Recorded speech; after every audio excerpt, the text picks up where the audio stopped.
Good morning, students of class 9. You are welcome back to the e-classes now.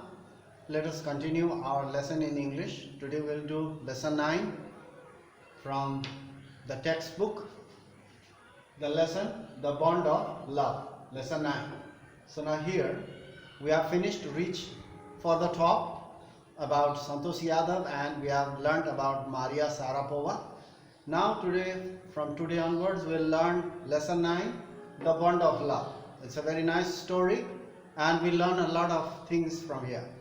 We learn a lot of lesson from here. So now here it's about the chapter now. Today we'll talk about the chapter, and from our next class we'll continue according to the story. Paragraph wise we'll learn. So now today we'll learn about the chapter. Pay attention and listen carefully. There are altogether 6 points I've written over here about the chapter. Number 1. Now listen carefully and pay attention so that you will not forget. The Bond of Love is a story written by Kenneth Anderson. He was born on 8th March 1910. During the colonial rule, he was born, and he was an Indian-born British writer. He was an Indian-born British writer. He was born in India, and he loved the animals. He loved the people, especially who lived near the forest.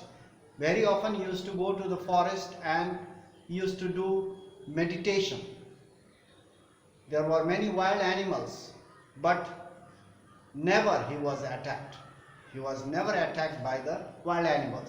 He loved the nature, he loved the animals, and even the human beings, the Indian tribal people who lived near the villages or near the forest. He was an Indian-born British writer. He worked in India for many years, and he wrote many stories about Indian people, about the Indian tradition, culture, and their everyday life. He wrote many stories, and Bond of Love is one of them. So now here, number 2. This is a story of love and friendship. He wrote this story, a beautiful short story about love and friendship between an animal and a human being. So, number 3, it is true. It is really true that love has no proper language. Even the blind and the deaf can understand this. It has no proper language. So all human beings, including animals, can understand it and love others. It is a universal language. Even the birds, animals, human beings, deaf, blind, can understand this language. So you can say that it is a universal language. So it is not a particular language. It is a universal language that even animals, birds, even the blind people, even the deaf people, dumb people can understand this language. So animals and birds too can understand this language. It's very clear. Animals and birds are not left out. They can understand this language very clearly. If we love them, definitely they will also show love, and they will love us in return. So this is a universal language. If you love animals, the animals will also love you in return. Therefore love is mutual. It is mutual.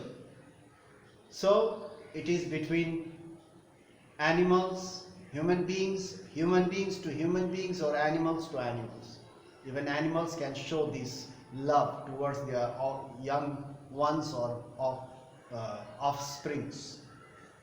They love other animals. Many of the animals live in company, in groups. They love each other. So you can see that love is mutual. It is one of the great quality that animals, birds, and human beings possesses. This is a story. Now we'll go back to the lesson now. This is a story about a sloth bear and the love and care he received, and how he showed love to human beings, how he behaved, how he showed his love towards human beings. Once he received love and care from human beings, he also showed love and care towards human beings. That's a good example of love and care between animals and human beings. The writer had described the story very clearly and in a very nice way so that all can understand. So it's a beautiful story about the sloth bear and a human being, how he managed to reach the